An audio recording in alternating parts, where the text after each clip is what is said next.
강제 수용소에서의 유머. 강제 수용소에 예술 비슷한 것이 있다는 것만으로도 놀라워하는 사람이 있을 것이다. 하지만 예술뿐만 아니라 유머도 있었다는 것을 알게 되면 더욱더 놀랄 것이다. 비록 그 흔적이 아주 희미하고 몇 초 혹은 몇 분 동안만 지속되지만 유머는 자기 보존을 위한 투쟁이 필요한 또 다른 무기였다. 이미 잘 알려진 대로 유머는 그 어떤 상황에서도 그것을 딛고 일어설 수 있는 능력과 최연함을 가져다 준다. 건축 공사장에서 일을 할 때 실제로 나는 옆에서 일하는 친구를 대상으로 유머 감각을 개발시키는 훈련을 한 적이 있다. 나는 그에게 적어도 하루에 한 가지씩 재미있는 이야기를 만들어내자고 했다. 이야기 소재는 우리가 풀려난 다음에 일어날 수 있는 일이었다. 그는 외과 의사로 큰 병원에서 보조 스태프로 일한 적이 있는 사람이었다. 그래서 나는 그가 풀려난 후 전에 일하던 병원으로 다시 돌아갔을 때 수용소 생활에서 얻은 습관을 쉽게 버리지 못해서 일어날 수 있는 일들을 들려주어 그가 웃게 했다. 건축 공사장에서는 감독이 일을 빨리 하라고 우리에게 고함을 질러댔다.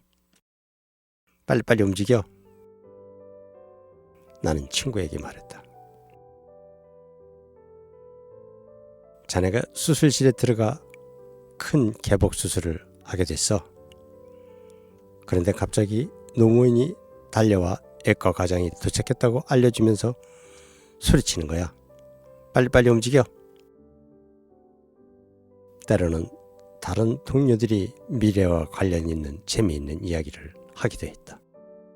풀려난 후 어느 날 저녁 초대를 받았는데 자기가 풀려났다는 사실을 깜빡이고는 그 집 안주인에게 이렇게 부탁할 수도 있다는 얘기였다. 밑바닥에서 퍼주세요.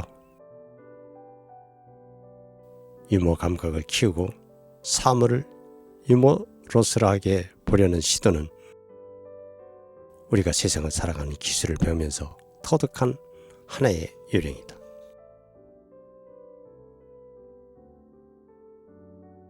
고통이 도치에 도사리고 있는 수용소에서도 이런 삶의 기술을 실행하는 것이 가능하다. 한번 유추해보자. 인간의 고통은 기체의 이동과 비슷한 면이 있다. 일정한 양의 기체를 빈 방에 들여보내면 그 방이 아무리 큰 방이라도 기체가 아주 고르게 방 전체를 완전히 채울 것이다. 그와 마찬가지로 인간의 고통도 그 고통이 크든 작든 상관없이 인간의 영혼과 의식을 완전하게 채운다. 따라서 고통의 크기는 완전히 상대적인 것이라고 말할 수 있다. 사소한 것에서 느끼는 상대적인 행복. 이 말은 곧 아주 사소한 일이 큰 즐거움을 가져다 줄 수 있다는 말이 되기도 한다. 그 예로 아이슈비츠에서 다호에 있는 한 수용소로 갈 때 체험했던 일을 얘기해 보겠다. 당시 우리는 타고 있는 기차가 마하트 하우젠 수용소로 가게 될 것을 두려워하고 있었다. 도나우강에 걸쳐 있는 다리가 점점 가까워올수록 우리는 긴장했다. 여행의 경험이 있는 친구로부터 마하트 하우젠으로 가려면 도나우강을 건너야 한다고 들었기 때문이다.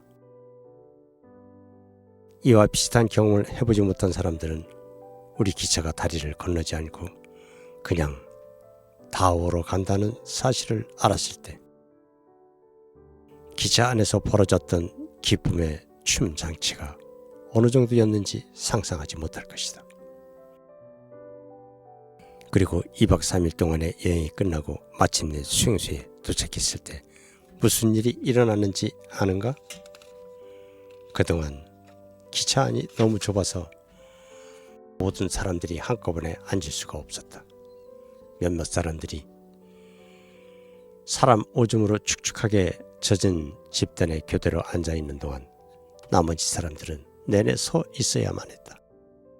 우리가 비교적 작은 규모의 이 수용소에 도착했을 때 나이 많은 사람들로부터 들은 첫 번째 소식은 그곳에는 살인용 오븐도 화장터도 가스실도 없다는 것이었다. 그 말은 곧 몰골이 해교도로 편한 사람도 곧바로 가스실로 갈 염려가 없다는 것을 뜻했다.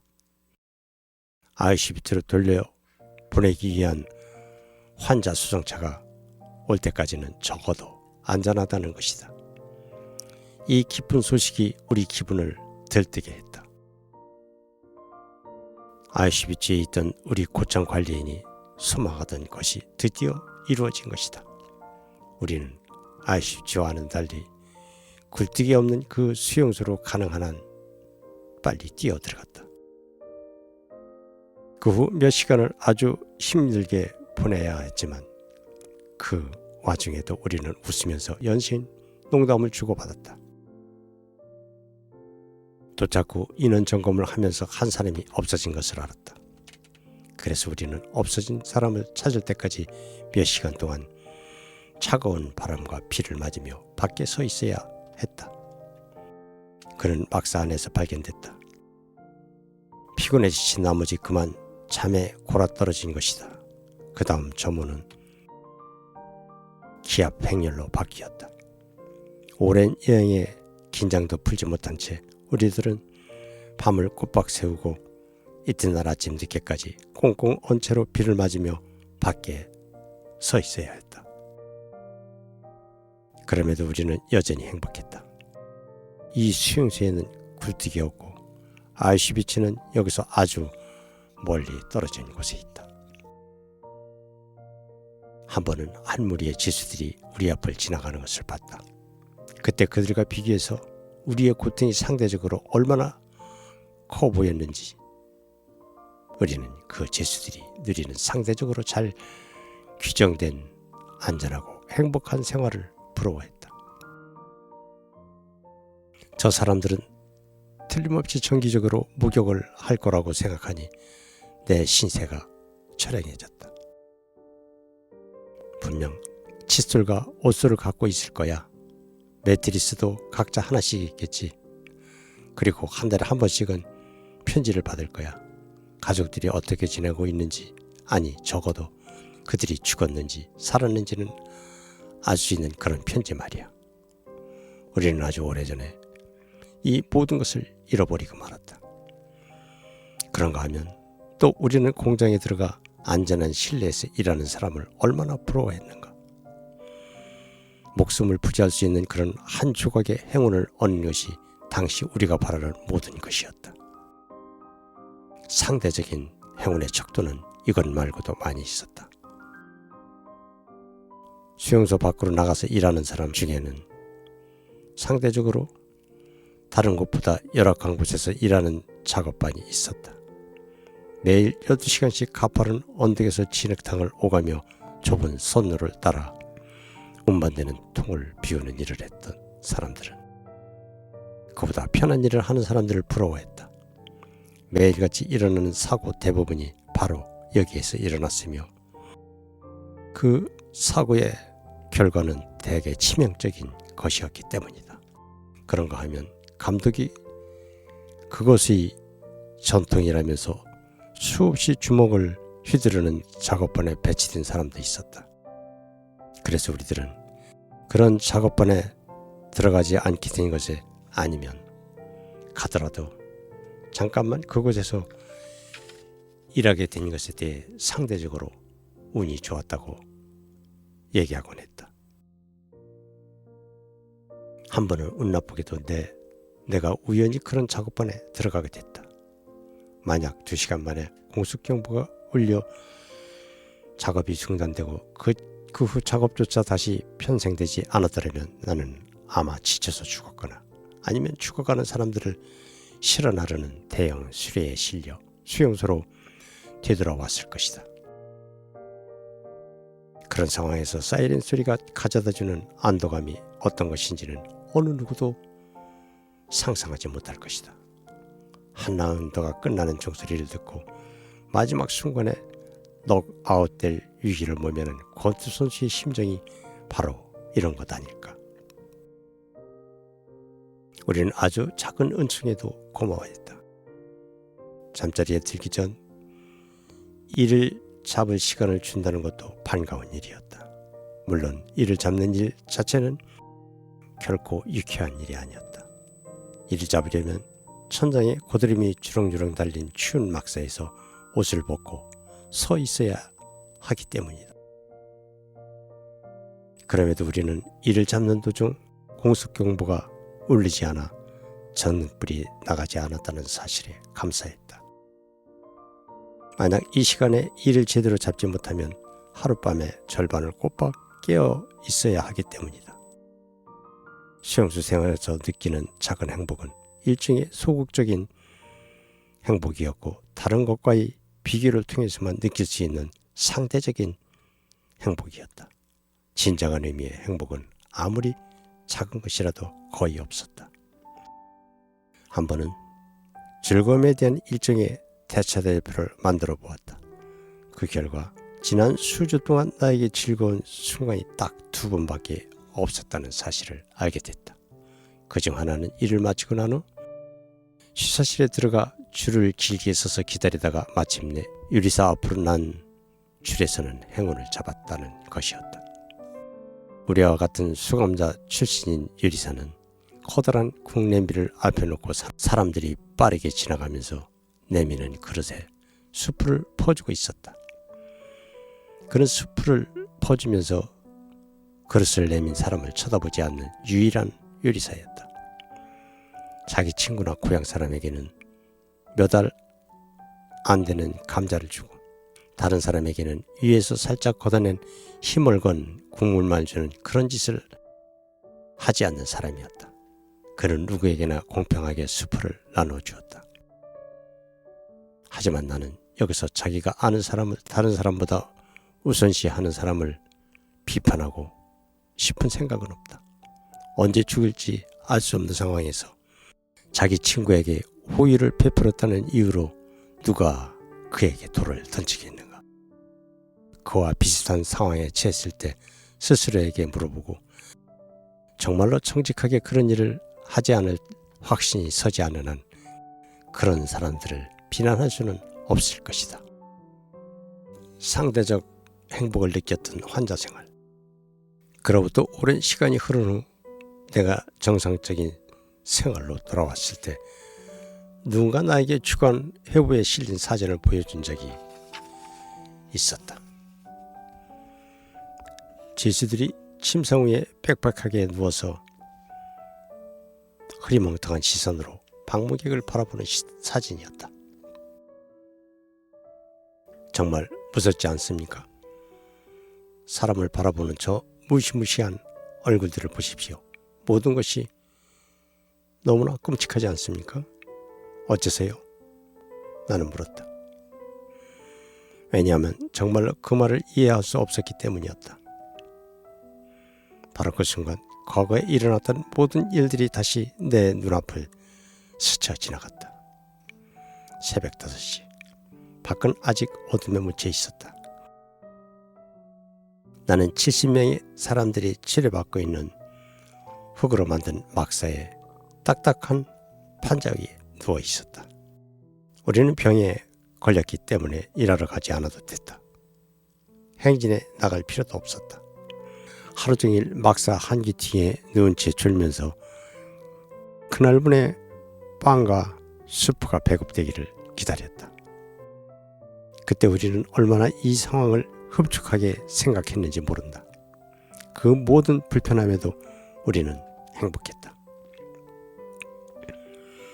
우리는 불필요한 체온 저하를 막기 위해 몸을 꼭 밀착하고 손 하나 까딱하고 싶지 않은 나른한 상태에서 이제 막 돌아온 야간 당번들이 점호를 받고 있는 운동장에서 들려오는 날카로운 호루라기 구령 소리를 들었다.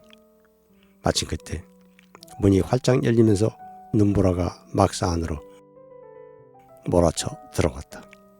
지칠대로 지친 동료 한 사람이 눈을 뒤집어 쓴 채 단 몇 분이라도 앉아서 쉬려고 비틀거리며 안으로 들어왔다. 하지만 고참이 그를 다시 밖으로 쫓아냈다. 인원 점검이 진행되는 동안 외부인이 막사 안으로 들어오는 것은 엄격하게 금지됐기 때문이다. 그때 내가 얼마나 그 친구에게 미안했는지, 그리고 또 그 순간 그와 같은 처지에 있지 않고 병에 걸려 병동에서 졸 수 있다는 사실이 얼마나 기뻤는지, 그곳에서 보낸 이틀이, 그리고 그 이후에 주어진 또 다른 이틀이 내 생명을 보존하는 데 얼마나 큰 도움이 됐는지 모른다. 이 모든 일들이 잡지에 실린 사진을 보는 순간 마음속에 떠올랐다. 나는 이 이야기를 상대방에게 들려주었고, 그때서야 그는 내가 그 사진을 그렇게 끔찍하게 생각하지 않는 이유를 알게 됐다. 사진 속에 있는 사람들이 어쩌면 전혀 불행하지 않을 수도 있는 것이다. 병동에 누워 있은 지 사흘째 된 날 나는 양은 당번에 편성됐다. 그런데 바로 그때 주치의가 달려와 발진티푸스 환자를 수용하고 있는 다른 수용소에서 의료 봉사자로 일하지 않겠냐고 물어왔다. 친구의 간곡한 만류에도 나는 가기로 결심했다. 나는 내가 작업반에 들어갈 경우 짧은 시간 내에 죽게 될 것을 알고 있었다. 그러나 만약 내가 죽어야 한다면 나는 내 죽음에 어떤 의미를 부여하고 싶었다. 의사로서 동료들을 돕다가 죽는 것이 그전처럼 비생산적인 일을 하는 노동자로 무기력하게 살다가 죽는 것보다 확실히 의미 있는 일이라고 생각했다. 나에게 이것은 단순한 희생이지 희생이 아니었다. 그때 위생사관이 비밀리에 발진티푸스 병동으로 자원해가는 우리들을 특별히 잘 간호하라는 명령을 내렸다. 우리가 너무 쇠약했기 때문에 위생사관으로서는 자칫하다 의사 2명 대신 시체 2구를 덤으로 얻게 될까봐 겁이 났던 것이다. 생존을 위해 군중 속으로. 수용소에서는 자기 목숨이나 친한 친구의 목숨을 구해야 한다는 절박한 문제와 관련 없는 그 모든 것들이 가치를 잃었다는 얘기를 이미 했을 것이다. 이 목적을 위해 다른 모든 가치가 희생됐다. 사람들은 자신의 모든 가치를 위협하고 또 그것으로 의욕 속으로 내던져 버린 정신적 혼란에 시달리고 있었다. 인간의 생명과 인간의 존엄성이 지닌 가치가 더 이상 인정을 받지 못하는 세계. 인간의 의지를 박탈하고 그를 단지 처형 대상으로 전락시킨 세계. 이런 세계에서 개인의 자아는 끝내 그 가치를 상실할 수밖에 없다. 만약 강제 수용소에 있는 사람이 자존심을 지킬 마지막 노력으로 이에 대항해서 싸우지 않으면 그는 자기가 하나의 인간이라는 생각, 마음을 지니고 내적인 자유와 인격적 가치를 지닌 인간이라는 생각을 잃어버리게 된다. 그리고 자신을 거대한 군중의 한 부분에 불과한 존재로 생각한다. 존재가 짐승과 같은 수준으로 떨어지는 것이다. 사람들은 생각이나 의지가 없는 양떼처럼 무리지어 다니게 된다. 그런데 비록 수는 적지만 매우 위험한 무리들이 사방에서 이들을 감시하고 있다. 이 무리들은 고문을 하는 것과 남을 괴롭히는 방법에 아주 등통한 자들이다. 그들은 끊임없이 고함치고 발길질과 주먹질을 해대며 무리를 뒤에서 앞으로 몰아간다. 그리고 양떼인 우리들은 오로지 두 가지 생각만 한다. 어떻게 하면 저 무서운 개들을 피할까? 어떻게 하면 음식을 먹을 수 있을까? 떼를 지어 무리 한복판으로 슬금슬금 들어가려는 양떼들과 마찬가지로 우리 모두는 대호 한가운데로 들어가려고 애썼다. 그러면 행렬 양옆과 앞뒤에 있는 감시병들의 주먹을 피할 수 있는 여지가 그만큼 많아지기 때문이다. 게다가 행렬 한가운데에서는 매서운 바람을 덜 맞을 수 있다는 추가적인 이점도 있다. 따라서 자신의 목숨을 구하려고 우리는 글자 그대로 군중 속에 자기 자신을 파묻으려고 애를 썼다. 이런 일은 대오를 형성할 때 거의 무의식적으로 일어났다. 하지만 때로는 이런 일이 수용소 안에서 가장 절박한 자기 보존의 법칙에 따라 의식적으로 행해지는 경우도 있었다. 그 법칙은 대수님대로 눈에 띄지 말라는 것이었다. 그래서 우리는 나치 대원들이 눈에 띄지 않으려고 항상 각고의 노력을 기울였다. 나 혼자만의 공간. 수용소에서도 사람들로부터 떨어져 혼자 있을 수 있는 시간이 있었다. 심지어는 그래야 할 필요가 있을 때도 있었다. 잘 알다시피 하는 모든 일이 항상 다른 사람의 시선을 끄는 강요된 공동생활을 하다 보면 때로는 잠시만이라도 사람들로부터 벗어나 혼자 있고 싶다는 생각이 강하게 들 때가 있다. 수용소에 갇힌 사람들을 혼자 있게 되기를, 사색에 잠길 수 있기를 간절히 원했다. 그들은 자기만의 개인적인 공간, 혼자 있는 고독을 열망했다. 소위 말하는 요양소로 옮긴 후 나는 한 번에 5분 정도 혼자 고독을 즐기는 흔치 않은 행운을 누리게 됐다. 내가 일하는 막사에는 약 50명의 정신착락증 환자가 수용돼 있었다. 막사지 수용소를 두 겹으로 둘러친 철조망 한 귀퉁이에 아주 조용한 곳이 있었다. 이곳에는 시신 6구를 보관하려고 기둥 몇 개와 나뭇가지를 엮어서 세운 임시 천막이 있었다. 그리고 거기에는 배수관으로 통하는 구멍도 있었다. 나는 일이 없을 때마다 이 구멍에 나무 뚜껑 위에 쭈그리고 앉아있곤 했다.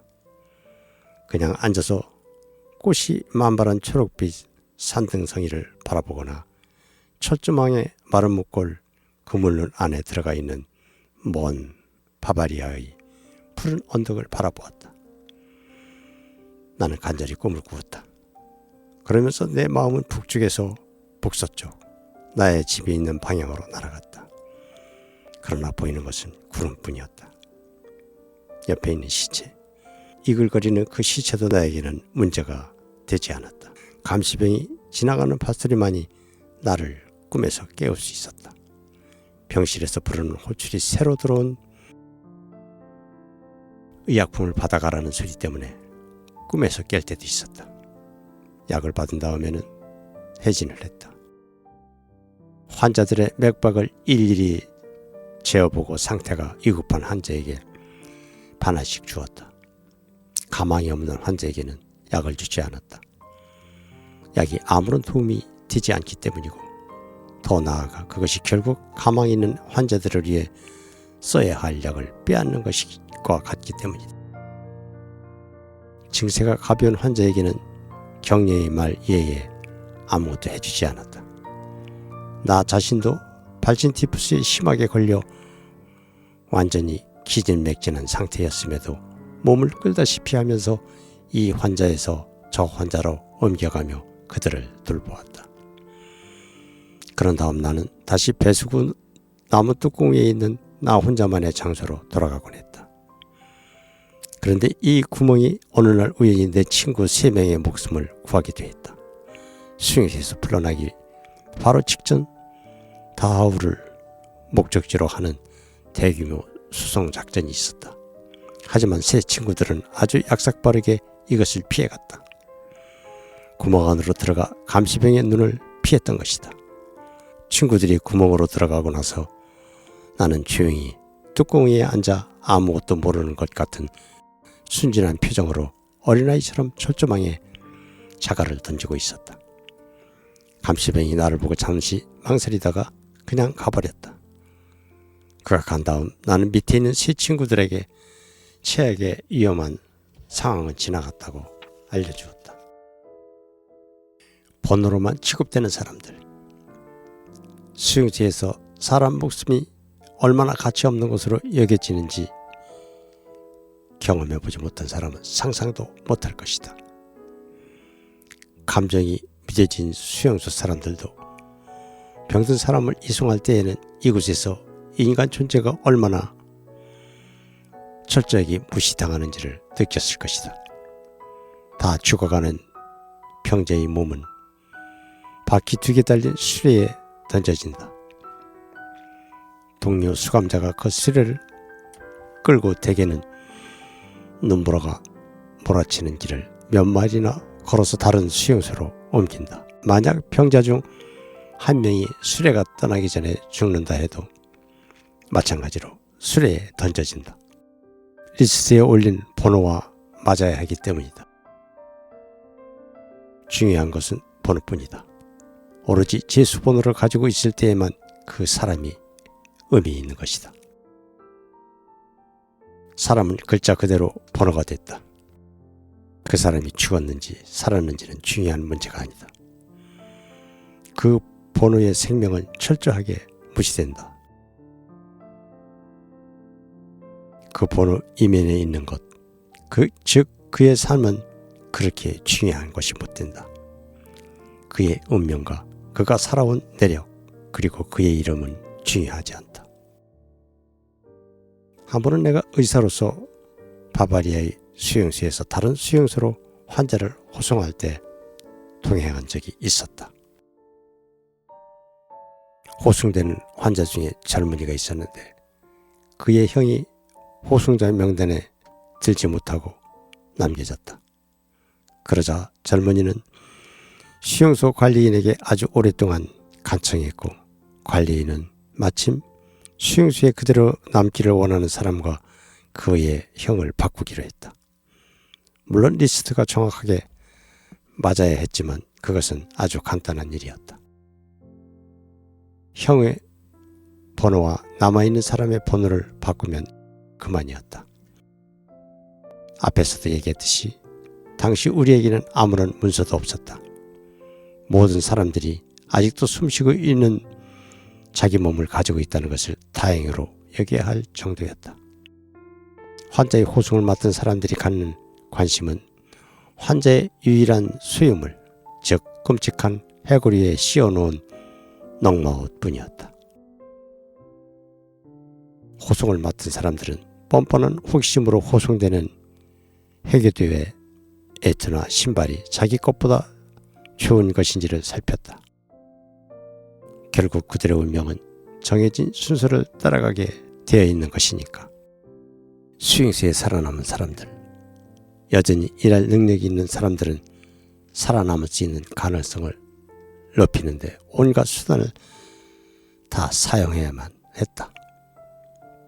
그들은 절대로 감성에 빠진 일이 없었다.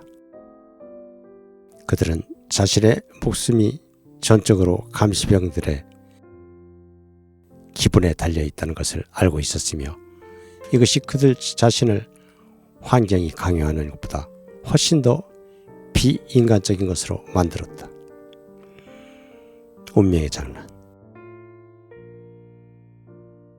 아이슈비츠에 있을 때 나는 나 자신을 위한 하나의 규칙을 만들었는데 이것이 좋은 것이라는 사실이 입증되자 내 동료들도 모두 이 규칙에 따랐다. 나는 대체로 모든 종류의 질문에 성실하게 대답하는 편이다. 하지만 딱 꼬집어서 질문을 받지 않은 일에 대해서는 침묵을 지켰다. 만약 누군가 내 나이를 물으면 나는 나이를 가르쳐 주었다.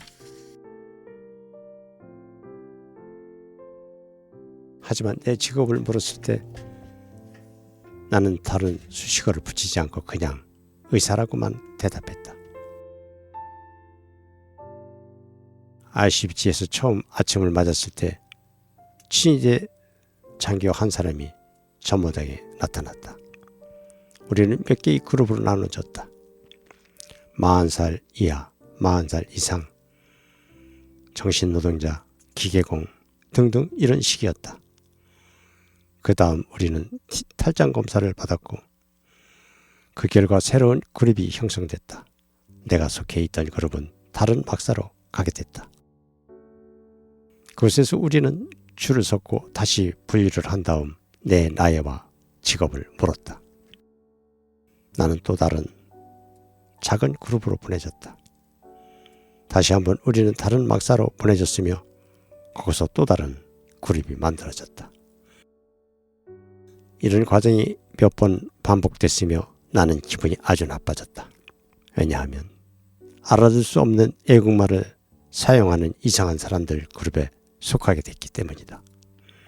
그런 다음 다시 마지막 선별 작업이 진행됐다. 결국 나는 처음 막사에서 내가 속했던 바로 그 그룹으로 다시 돌아왔다. 그들은 내가 그동안 이 막사에서 저 막사로 옮겨 다니는 것을 거의 눈치채지 못하고 있었다. 그러나 나는 알고 있었다. 바로 그 몇 분 동안 여러 형태의 운명이 나를 스쳐갔다는 것을. 병든 사람을 요양소로 호송할 때 내 이름이 리스트에 올라갔다. 의사가 몇 명 필요했기 때문이다. 그러나 그 목적지가 요양소라고 믿는 사람은 아무도 없었다. 그로부터 몇 주 전 비슷한 호송 계획이 있었는데 그때도 역시 사람들은 호송되는 환자들이 모두 가스실로 갈 것이라고 확신했다. 수용시에서 호송될 환자 중 자원에서 야간 작업에 가겠다는 사람들은 호송자 명단에서 빼주겠다고 발표했다. 그러자 순식간에 82명의 사람들이 자원했다. 그런데 그로부터 15분 후 환자 호송 계획이 취소됐다. 그러나 82명은 야간 작업반 리스트에 그대로 남아있었다. 대다수의 환자들에게 야간 작업을 한다는 것은 곧 2주 안에 죽게 된다는 것을 의미했다. 다시 두 번째로 환자 호송 계획이 세워졌다. 하지만 이때는 이 계획이 환자들의 남은 노동력을 쥐어짜려는 것인지 아니면 가스실로 데려가는 것인지 아니면 정말로 요양소로 가는 것인지 아무도 아는 사람이 없었다. 그날 저녁 10시 15분 전에 평소 나에게 호감이 있던 주치의가 다가오더니 넌지시 이렇게 말했다. 내가 당직실에 얘기를 잘 해두었어. 당신을 리스트에서 빼도록 했으니 10시까지 당직실로 가보시오. 나는 그에게 이것이 내 길이 아니라고, 나는 운명이 정해놓은 길로 가야 한다는 것을 배웠다고 말했다. 나는 친구들 곁에 있는 것이 더 좋습니다. 나는 이렇게 말했다. 그러자 그의 눈이 연면의 빛을 띠었다. 마치 내 운명을 알고 있기나 하는 것처럼 그는 말없이 나에게 악수를 청했다. 그것은 삶을 위한 악수가 아니라 삶과 작별하는 악수였다. 나는 천천히 걸어서 막사로 돌아왔다. 막사에는 친한 친구가 나를 기다리고 있었다. 자네 정말로 그 사람들과 함께 가기를 원하나? 그가 슬픈 표정으로 물었다. 그렇다네. 나는 갈 거야. 그러자 그의 눈에서 눈물이 흘러나왔다. 나는 그를 진정시키려고 애썼다. 그런 다음 할 일이 있었다. 유언을 하는 것이었다. 잘 듣게, 오토. 만약 내가 집에 있는 아내에게 다시 돌아가지 못한다면, 그리고 자네가 아내를 다시 만나게 된다면 그녀에게 이렇게 전해주게. 내가 매일같이 매 시간 그녀와 대화를 나누었다는 것을 잘 기억하게. 두 번째로 내가 어느 누구보다 그녀를 사랑했다는 것. 세 번째로 내가 그녀와 함께 했던 그 짧은 결혼 생활이 이 세상의 모든 것, 심지어는 여기서 겪었던 그 모든 일보다 나에게 소중한 의미를 갖는다는 것을 전해주게. 오또 자네는 지금 어디에 있나? 아직 살아있나?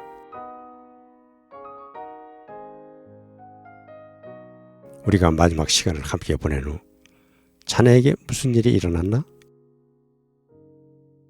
자네 아내를 다시 만났나? 그리고 기억하나? 자네가 어린아이처럼 눈물을 흘리는 동안에도 내가 자네에게 내 유언을 한마디 한마디 외우게 했던 것을.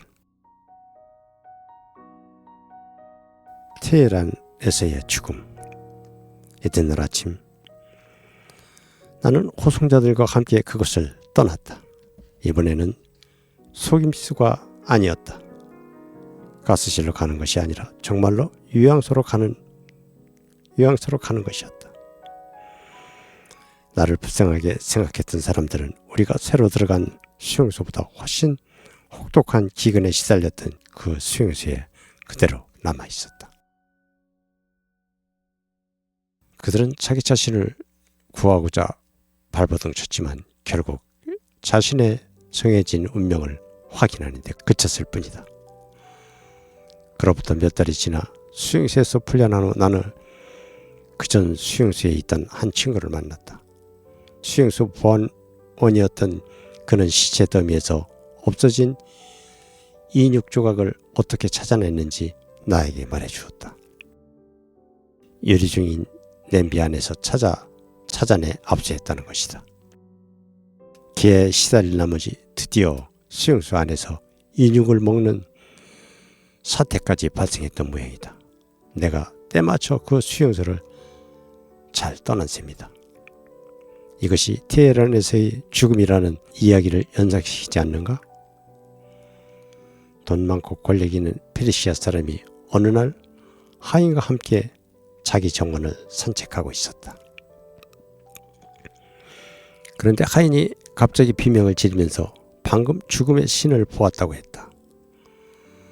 죽음의 신이 자기를 데려가겠다고 위협했다는 것이다. 하인은 주인에게 가장 빨리 달리는 말을 빌려달라고 애원했다. 그 말을 타고 오늘 밤 안으로 갈 수 있는 테헤란으로 도망을 치겠다는 것이었다. 주인은 승낙했다. 하인이 허겁지겁 말을 타고 떠났다. 주인이 발길을 돌려 자기 집 안으로 들어갔다. 그런데 이번에는 그가 죽음의 신과 마주치게 됐다. 그러자 주인이 죽음의 신에게 물었다. 왜 그대는 내 하인을 겁주고 위협했는가? 그러자 죽음의 신이 대답했다. 위협하지 않았습니다. 다만 오늘 밤 그를 테헤란에서 만나기로 계획을 세웠는데 그가 아직 여기 있는 것을 보고 놀라움을 표시했을 뿐이지요. 운명을 가로지르는 결정. 수용소에 있는 사람들은 어떤 결정을 내리는 일과 어떤 일이든지 앞장서서 하는 것을 두려워했다. 이것은 운명이 자기를 지배한다는 생각을 강하게 갖고 있었기 때문이다. 그래서 사람들은 어떤 방식으로든 운명에 영향을 주는 일을 피했고 대신 운명이 자기에게 정해진 길을 가도록 한다고 생각했다. 게다가 심각한 무감각 현상이 팽배해 있었다. 무감각은 수감자들의 감정에서 적지 않은 비중을 차지하는 것이었다. 때로는 확실한 결정을 내려야 할 때도 있었다. 그것은 생사를 가르는 결정이었다. 하지만 사람들은 이때도 운명이 자기 대신 결정해 주기를 원했다. 이렇게 어떤 일의 실행을 회피하는 태도는 수감자가 수용소에 탈출할 것인가 아니면 말 것인가를 결정해야 하는 순간에 가장 극명하게 드러난다. 결정을 내려야 하는 그 몇 분 동안 이런 문제는 항상 몇 분 안에 결정을 내려야 한다. 그는 지옥의 고문과 같은 고통을 경험한다. 탈출을 해야만 할까? 그런 위험을 감수해야만 할까? 나 역시 이와 비슷한 고통을 경험한 적이 있었다. 전선이 우리 수용소에 가까이 왔을 때 나에게 탈출을 시도할 수 있는 기회가 왔다. 수용소에는 의사 출신 동료가 있었다. 그는 진료하는 길에 수용소 밖에 있는 막사에도 들러야 했는데 그가 탈출을 시도하면서 나에게도 함께 가자고 했다. 환자의 증세가 전문의의 조언을 필요로 하기 때문에 함께 진찰해야 한다는 구실을 붙여 나를 수용소 밖으로 데려간 것이다. 수용소 밖에서는 정황운동단체의 일원인 한 애국인이 기다리고 있다가 우리에게 제복과 문서를 주기로 되어 있었다. 하지만 마지막 순간에 기술적인 문제가 생겨서 다시 수용소로 돌아가야 하는 상황이 됐다. 그래서 우리는 그 기회를 식량을 준비하고 배낭을 구하는 데 쓰기로 했다. 먼저 우리는 여자 수용소에 있는 막사로 뛰어들어갔다. 여자들이 다른 수용소로 옮겨갔기 때문에 안이 텅 비어 있었다. 막사 안은 무질서 그 자체였다. 많은 여자들이 보급품을 받은 다음 서둘러 떠나는 것이 분명했다. 녹마옷, 지푸라기, 상한 음식, 깨진 질그릇들이 어지럽게 널려 있었다. 어떤 그릇은 여전히 상태가 좋아서 꽤 쓸모가 있어 보이는 것도 있었다. 하지만 이것은 가져가지 않기로 했다. 나중에 들은 얘기인데 당시 여자 수용소에서는 상황이 나빠지자 그릇을 씻기로는 물론 세면대와 변기로도 사용했다고 한다.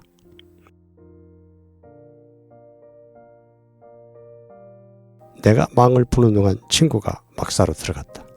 곧이어 그가 애투스게 배낭을 숨겨서 나에게 왔다. 그는 막사 안에서 다른 배낭을 보았다고 했고 그것은 내가 가져오기로 했다. 그래서 이번에는 역할을 바꿔 내가 안으로 들어갔다. 나는 쓰레기 더미를 뒤져서 배낭은 물론 칫솔까지 찾아내는 횡재를 얻었다. 그런데 바로 그 순간 나는 뒤에 남겨진 쓰레기 더미 속에서 여자 시신을 보았다. 소지품을 모두 챙기려고 나는 내 막사로 뛰어들어갔다. 음식을 받아먹는 그릇과 죽은 발진티푸스 환자에게 상속받은 낡은 봉어리 장갑 한 켤레, 속기 부호가 쓰인 종이 몇 장, 종이 몇 장이 내 소지품이었다. 나는 마지막 해진을 빨리 끝냈다. 환자들은 막사 양쪽에 깔아놓은 널판지에 몸을 웅크리고 누워 있었다. 나는 환자 중에는 유일하게 나와 같은 고향 출신인 사람에게 다가갔다. 그는 거의 죽어가고 있었다. 하지만 이런 심각한 상태에도 그를 정말로 살리고 싶었다. 나는 탈출하려는 생각을 하고 있다는 것을 숨겨야 했다. 하지만 내 고향 친구는 무언가 잘못됐다는 것을 눈치챈 것 같았다. 다 죽어가는 목소리로 나에게 이렇게 물었다. 선생님도 나갈 건가요? 나는 부인했다. 하지만 그의 슬픈 눈초리를 피하기가 힘들었다. 해진이 끝나고 나서 나는 다시 그에게로 갔다. 그는 절망적인 눈빛으로 나를 맞았다. 어쩌면 나를 비난하고 있는 것 같기도 했다. 내가 친구에게 함께 탈출하겠다고 말하는 순간 나를 엄습했던 그 불편했던 감정이 점점 더 심해졌다. 나는 갑자기 운명을 나 자신의 손으로 잡겠다고 결심했다. 나는 막사 밖으로 뛰어나가 친구에게 그와 함께 탈출할 수 없다고 말했다. 결연한 태도로 환자 곁에 그대로 남기로 했다고 친구에게 말하자마자 그 불편했던 감정이 사라졌다. 앞으로 어떤 일이 벌어질지 알 수 없었지만 그 전까지 경험해보지 못했던 내적인 평화를 얻을 수 있었다. 나는 막사로 돌아가 고향 친구의 발끝에 앉아서 그를 안심시키려고 애썼다. 그리고 고열에 시달리는 환자들을 편안하게 해주려고 노력하면서 다른 사람들과 잡담을 나누었다.